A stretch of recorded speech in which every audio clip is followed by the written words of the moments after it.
जो अहंकार था उस पर भी चोट लग गई, उसको भी विगलित कर दिया कि तुम छोटे मोटे राजा बन करके अकड़ में घूम रहे हो, हमें देखो, हम इतने ऊंचे पद पर बैठने के बाद भी पागल बने डोल रहे।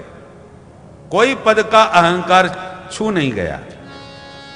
अहंकार बड़ा सूक्ष्म होता है, बहुत सावधानी से विचार करते रहना चाहिए, कहीं हमारे भीतर किसी रूप में घुस न जाए। मैं विद्वान, मैं धनवान, मैं पहलवान, कई प्रकार के अभिमान होते हैं। इसलिए कहा तपस्विनो दानपरा यशस्विनो मनस्विनो मंत्रविदः सुमंगला। इन सब का अहंकार आ जाता है ना, इसलिए सबके नाम गिनाए। परंतु अंत में कहा क्षेमम न विंदन्ति बिना यदर्पणम। सारे अहंकार को त्याग कर जब तक समर्पण नहीं करोगे तब तक क्षेम होने वाला नहीं है। बोलो राधे राधे। राधे राधे। अंत में रघुगण का कल्याण हो गया। सुखदेव जी कहते हैं राजन अब बोलो तुम क्या सुनना चाहते हो। परीक्षित ने कहा हमारा थोड़ा भूगोल खगोल के बारे में बता दीजिए। तो 7 द्वीपों का वर्णन किया। जम्मू द्वीप, प्लक्ष द्वीप, कुशद द्वीप, क्रौंच द्वीप, पुष्कर द्वीप, ऐसे 7 द्वीप एक एक समुद्र से आवृत हैं। जम्मू द्वीप के 9 खंडों का वर्णन किया। लीलाव्रत खंड, केतुमाल खंड, भद्रासु खंड, किम पुरुष खंड, अजनाब खंड जिसमें हम बैठे हैं। अजनाब खंड का ही नाम भारतवर्ष है।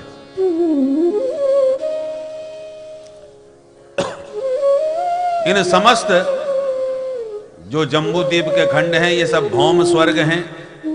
अजनाब खंड जिसको भारतवर्ष कहते हैं यही एकमात्र पुण्य भूमि है, कर्म भूमि है।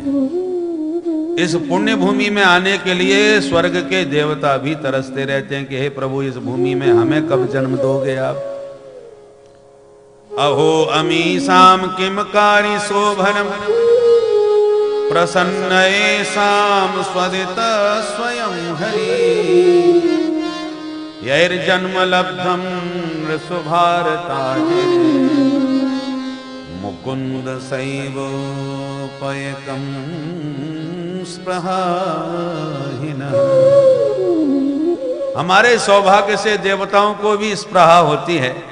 कितने बड़भागी हैं, संतों के दर्शन कर रहे हैं, यज्ञों के दर्शन कर रहे हैं, गंगा जी में गोता लगा रहे हैं, सत्संग का आनंद ले रहे हैं। हम देवताओं को भोग सामग्री तो बहुत है पर भजन सामग्री कुछ नहीं है। ये भारतवर्ष की महिमा। 7 लोक नीचे 7 लोक ऊपर 14 भुवनों का वर्णन किया।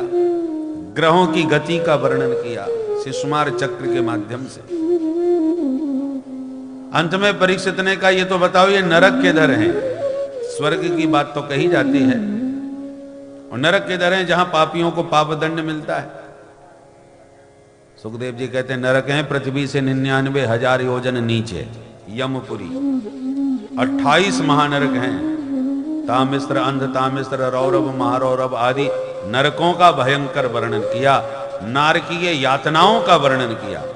यस्तु परवित्तापत्ति कलत्राण्यपहरति सहि काल पाशबद्धो यम पुरुषै अति भयानक तामिस्त्रे नरके बलान्यपात्यते।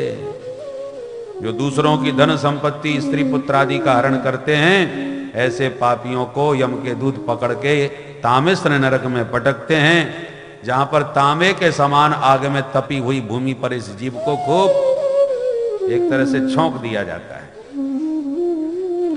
जो यम यातनाओं का वर्णन किया परीक्षित तो कांप गए, डर गए। हाथ जोड़ के बोले महाराज कोई कितना भी बुद्धिमान हो पर मुझे नहीं लगता संसार में एक भी प्राणी ऐसा हो जिसने कभी कोई पाप न किया हो। जाने अनजाने में पाप तो हो ही जाते हैं, तो क्या ऐसे खतरनाक नरकों में जा करके शोधन होगा? कोई बचने का उपाय नहीं है क्या? बोले वो भी है। तो वो क्या उपाय है महाराज? सुखदेव जी कहते हैं परीक्षित नरकों को धोबी घाट समझो। कपड़ा पहनोगे तो गंदा तो होगा ही होगा, सावधानी से पहनोगे तो थोड़ा कम गंदा होगा, देर में गंदा होगा। और असावधानी से पहनोगे तो जल्दी गंदा हो जाएगा। पर यह नहीं हो सकता कि पहनने के बाद कपड़ा गंदा न हो। जाने अनजाने में कहीं ना कहीं धूल मिट्टी कुछ ना कुछ लगा ही जाता है। तरीका एक ही है, या तो साबुन लगा के स्वयं अपने हाथों से साफ करो, और फुर्सत नहीं है तो धोबी घाट में भेजो, धोबी जी बढ़िया साफ सफाई करके दे देंगे। अंतर सिर्फ इतना है, अपने हाथ से जरा प्यार से धुल जाएगा, और धोबी घाट में धुलाई तो होगी पर धुनाई भी खूब होगी कपड़े की। वो दया नहीं करते बिल्कुल भी। ऐसे ये शरीर भी वस्त्र है, वासांसी जीर्णानि यथा विहाय, तो वस्त्र ही तो है ये। अब पाप का दाग लग जाए तो तुरंत प्रायश्चित्त का साबुन लगा के साफ कर लो। चांद्रायण व्रत है, कृच्छ्रायण व्रत है, ये जो व्रत है ना, ये प्रायश्चित्त के हैं। पाप हो गया, देखो भाई अपराध तो होता है, अपराध होने के बाद न्यायाधीश सजा सुनाता है, सजा काट लिया, अपराध समाप्त। तो पाप किया है तो प्रायश्चित्त तो करना पड़ेगा। अब आप यदि प्रायश्चित्त नहीं करोगे तो फिर भगवान ने यमराज को बैठा दिया है सफाई करने के लिए, वो बढ़िया सा प्रायश्चित्त करा देंगे। और यम यातना से बचना चाहो तो अपने हाथ से करो। बोले महाराज तो एक बढ़िया सा साबुन बता दो कि हम अपने हाथ से ही सब दाग धब्बे धोते। सुखदेव जी कहते हैं वो हम बताते हैं, बहुत बढ़िया साबुन, बस इसी साबुन लेकर के ही जाओ। केचित् केवलया भक्त्या वासुदेव परायणा अगम धुन्वन्ति कास्नेन निहारमेव भास्करः। कथा प्रारंभ हुई तो कितना भयंकर कोहरा था। कोहरे को कहते निहार। आपने निहारा, निहार को आप सबने निहारा होगा, इतना घना कोहरा था। आज जो कथा में आए हैं वो पक्के श्रोता है। बोलो राधे राधे। राधे राधे। रास्ता तक नहीं सूझ रहा था महाराज, और उस कोहरे में रास्ता नाप करके आप न जाने कहां कहां से पधारे हैं। तो जो पक्का श्रोता होगा वही इस प्रकार से कठिनाई से चल के आ पाता है। तो भगवान भी अपने भक्तों की खूब परीक्षा लेते रहते ना, कौन के, और जो जितनी ऊंची कक्षा का है उसकी उतनी ही तगड़ी परीक्षा भी है। आईएएस की परीक्षा ऐसी थोड़ी कोई सहजता से पार कर लेगा, उतनी मेहनत भी करनी पड़ेगी। तो निहार में वह भास्कर, परंतु धीरे धीरे जहां भुवन भास्कर का उदय हुआ निहार गायब हो गया। ऐसे ही कैसे भी पाप क्यों ना हो, जब भगवान नाम संकीर्तन का सूर्योदय होता है तो समस्त पाप राशि विध्वंस हो जाती है, समाप्त हो जाती है। अघम धुन्वंती, सारे अग समाप्त हो जाते हैं।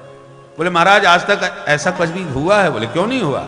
एक अजामिल नाम का ब्राह्मण था, कर्मनिष्ठ था, नित्य अग्निहोत्र करने वाला था। एक बार जंगल में समिधा लेते लेते एक पुण्यवधू को देख लिया और उसी वैश्या के रूप सौंदर्य पर आसक्त होकर उसी के साथ रहने लग गया। सबको छोड़ दिया, सब कर्मकांड भूल गया। उसी के संग रहते 10 बच्चों को पैदा किया। सबसे छोटे बच्चे का नाम नारायण रख दिया। नारायण में बहुत अधिक आसक्ति हो गई, और अत्यंत आसक्ति होने के कारण जब बुढ़ापे में मरने की घड़ी आई, भयंकर यमदूत लेने के लिए आ गए। क्योंकि यमदूतौ तदा प्राप्तौ भीमौ सर्वसेक्षणौ। पापी को लेने के लिए जब भयंकर यमदूत आते हैं तो सकन मूत्रम विमिंचति, मलमूत्र तक त्याग देता है डर के मारे। इतने भयंकर होते हैं यमदूत, वर्णन किया है कपिल भगवान ने। तो ये पापी था, इसलिए भयंकर यम के दूत लेने आ गए। जो बहुत खतरनाक आतंकी होते हैं उनके लिए फिर खतरनाक लोग ही भेजे जाते हैं पकड़ने के लिए। तो अब उन यमदूतों को देख के ये डर गया और जोर से चिल्लाने लगा, बेटा नारायण बचाओ। बुला तो रहा था अपने बेटे को, भगवान के पार्षदों के कान में आवाज पड़ी, अरे भगवान का भक्त कोई संकट में पड़ गया। नारायण, 4 अक्षर, 4 पार्षद प्रकट हो गए। वो लक्ष्मी नारायण भगवान की जय। मारा धक्का, यम के दूत दूर गिरे और तुरंत उठ के खड़े हो गए और बोले, हे भैया तुम 4 चमकीले चमकीले कहां से चले आए, हमको धक्का क्यों लगाए? यम के दूत बोले, पहले तुम बताओ। विष्णु दूत बोले कि तुम कौन हो, इसको तुम क्यों सता रहे हो, अपना परिचय दो। यम के दूत बोले, हम यमराज के दूत हैं, पापियों को पकड़ने आते हैं, ये पापी था तो लेने आ गए, अब आप अपना परिचय दो। भगवान के पार्षद बोले, हम नारायण के दूत हैं, नारायण को पुकारते हैं, उन्हें लेने हम आ जाते हैं, तो हम आ गए। तुमने सुना नहीं कितनी जोर से चिल्ला रहा था कि नारायण बचाओ।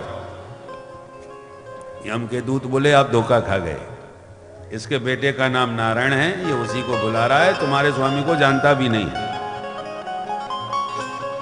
विष्णु दूतों ने कहा, इससे हमें कोई लेना देना भी नहीं, इसके बेटे का नारायण नाम 4 साल पहले रखा गया है और हमारे मालिक का नारायण नाम हजारों साल पहले से है, तो मूल में तो हमारे प्रभु का ही नाम है। अब उस नाम को इसने किस भाव से लिया, इसका फैसला भगवान करेंगे, हम और आप फैसला करने वाले नहीं हैं। फैसला भगवान करेंगे जिनका ये नाम है, और इस नाम की कितनी महिमा है ये तो भगवान भी स्वयं नहीं जानते। इसलिए वस्तु शक्ति ज्ञान की तो अपेक्षा रखती नहीं। बिजली के तार में करंट है, ज्ञान हो या ना हो, पर जो छुएगा करंट लगेगा। आग में जलाने की शक्ति है, जो छुएगा वो जलेगा। जहर में मारने की शक्ति है, जो पिएगा वो मरेगा। ऐसी भगवान के नाम में तारने की शक्ति है, जो नाम लेगा वो तरेगा ही, उसका कल्याण होके ही रहेगा। इसलिए भाय को भाय अनख आलस,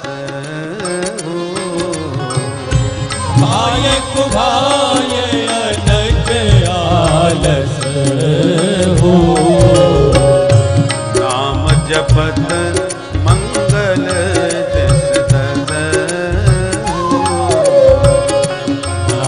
जपत मंगल दिस दस हो।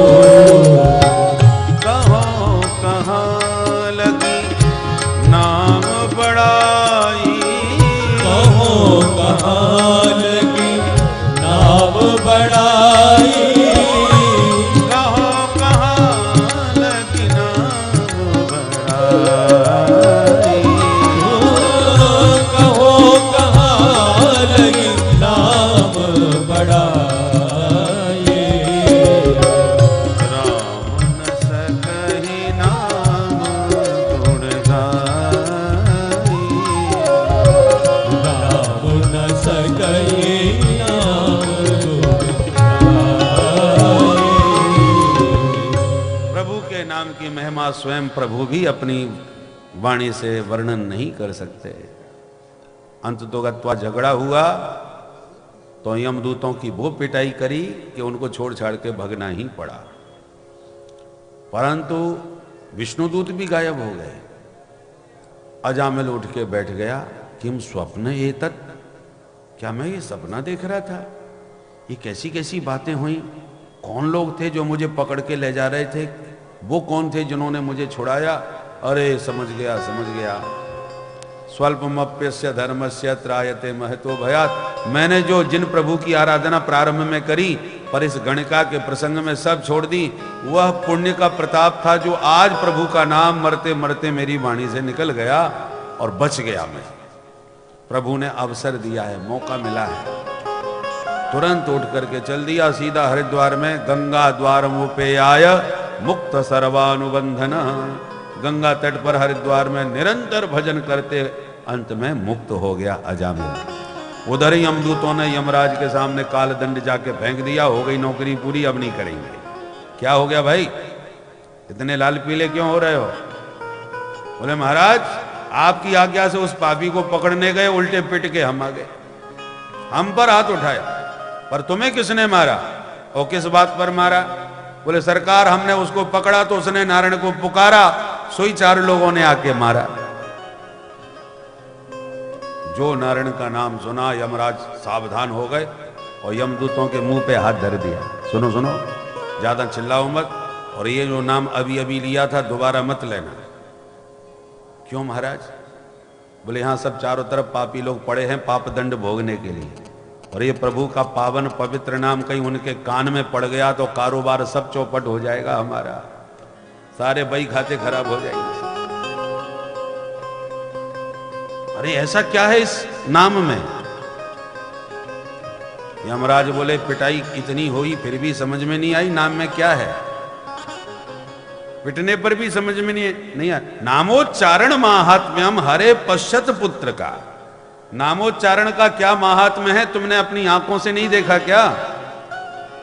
कि जिसने प्रमाद से पुत्र की भावना से प्रभु का पवित्र नाम लिया तो तुम उसे छू नहीं पाए, और कहीं प्रेम में डूब के प्रभु को पुकारा होता तो तुम उसे देख भी नहीं सकते थे। छूने की तो बात ही छोड़ दीजिए। अब इससे ज्यादा नाम की महिमा और क्या कही जा सकती है? हम 12 लोग हैं जो थोड़ा बहुत जानते हैं। स्वयंभुर नारद शंभु कुमार कपिलो बनु प्रहलादो जनको भीष्मो बलिर वैयास किर वयम द्वादशैते बिजानीमा धर्मान भागवतम भटा। ये 12 महाभागवत कहलाते हैं। ये यमदूत बोले महाराज हम पढ़े लिखे कुछ है नहीं, हमें चक्कर में डालो नहीं, हमें सीधी सीधी एक बात बता दो आज के बाद हम किसको पकड़ने जाया करें, हमारे मतलब की बात बताओ। यमराज बोले अच्छा तो नोट करो। जिह्वान भक्ति भगवद गुण नामधेयम चेतश्च न स्मरति तच्चरणारविंदम कृष्णाय नो नमति यदचिर एकदापि कानन यद्भमसतो कृत विष्णु प्रेत्या। जिनकी जिह्वा से प्रभु का नाम न निकले, जिनका माथा माधव के चरणों में न झुके, जिनका चित्त चोर के चरणों का चिंतन न करे, तान आनयध्व। बस ऐसी दुष्ट आत्माओं को मेरे पास लाया करो, उनके लिए हम काल दंड लिए बैठे हैं, उन्हीं को सुधारने का हमारा काम है। बाकी और किसी से कभी भूल के भी हाथ मत लगाना। इतिहास मिमम गुह्यम भगवान कुंभ संभव कथया मास मलया आसीनो हरिमर्चयन। मलय पर्वत के शिखर पर ठाकुर जी की सेवा करते करते सुखदेव जी कहते हैं ये चरित्र मुझे कुंभज ऋषि ने सुनाया था, जो परीक्षित प्रसंगानुसार आज हमने तुम्हें सुना दिया। अब इसी से कथा की प्रामाणिकता सुखदेव जी ने सिद्ध कर दी कि ये कथा कोई ऐसी वैसे महात्मा की सुनाई नहीं है, कुंभज ऋषि के द्वारा कही कथा है, जिनसे कथा सुनने महादेव भोलेनाथ भी पधारते हैं। भगवान कुंभ संभव। अब इससे ज्यादा नाम की महिमा और क्या कही जाए। इसलिए आइए अब नाम की नौका में आरूढ़ होकर के भवसागर को पार करते जाएं और ठीक 2:30 बजे पुनः आएं। कन्हैया का जन्म महोत्सव मनाएंगे। उसके पहले राम कथा मंदाकिनी में भी यथामति गोता लगाएंगे। बोल कृष्ण कन्हैया लाल की जय। तीर्थराज प्रयाग की जय। जय श्री राधे। अरे होए गए भव से पार लेकर नाम तेरा। अरे होए गए भव से पार लेकर नाम तेरा। प्रभु होए गए भव से पार लेकर नाम तेरा। होए गए भव से पार लेकर नाम तेरा। नाम तेरा प्रभु नाम तेरा। नाम तेरा प्रभु नाम तेरा। नाम तेरा हरि नाम तेरा। नाम तेरा हरि नाम तेरा।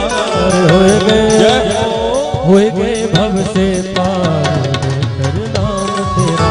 अरे होए गए भव से पार लेकर नाम तेरा।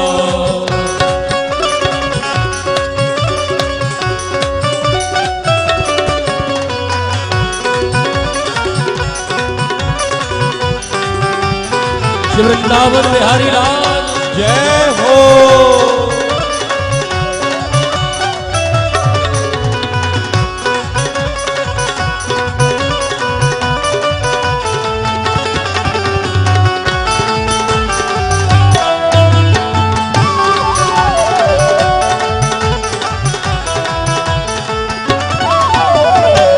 वाल्मीकि अति दीन दुखी था, वाल्मीकि अति दीन दुखी था, वाल्मीकि अति दीन दुखी था, वाल्मीकि अति दीन दुखी था, बुरे कर्म में सदा लीन था, बुरे कर्म में सदा लीन ओ था। करी रामायण तैयार लेकर नाम तेरा, रामायण तैयार लेकर नाम तेरा, सब हो गए भव से पार लेकर नाम तेरा, सब हो गए भव से पार लेकर नाम तेरा।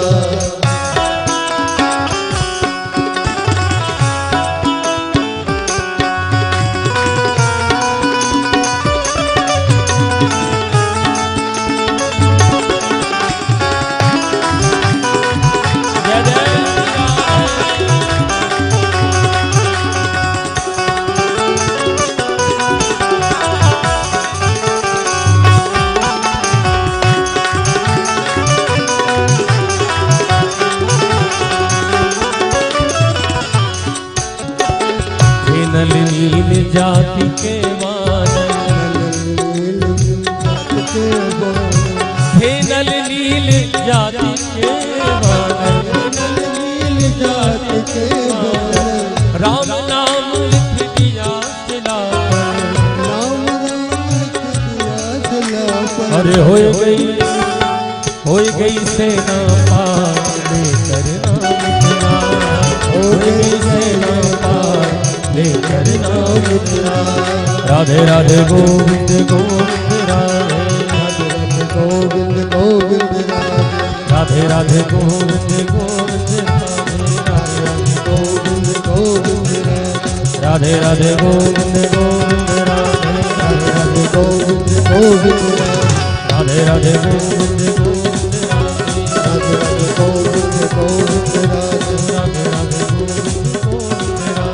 राधे राधे गोविंद गोविंद